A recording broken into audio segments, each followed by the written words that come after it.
तर आज मी मस्त रेडी झाले आणि स्वयंपाक करायला घेतला. तर स्वयंपाकामध्ये आज होती टोमॅटोची चटणी आणि चपाती, कारण की खूपच लेट झालं होतं.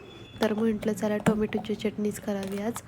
डबे वगैरे पॅक केले, टिफिन घेतला आणि निघाले मी ऑफिसला.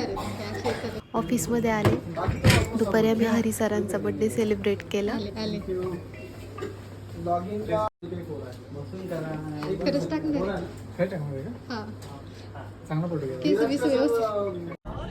नाही आहे चान्सेस.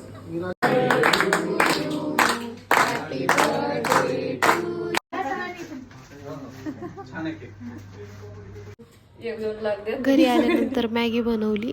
मॅगी का तर ही माझी फ्रेंड आहे, तर हिला खूप आवडते मॅगी.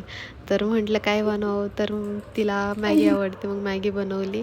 मस्त आम्ही दोघींनी गप्पा मारल्या छान आणि त्याच्यानंतर ती निघाली.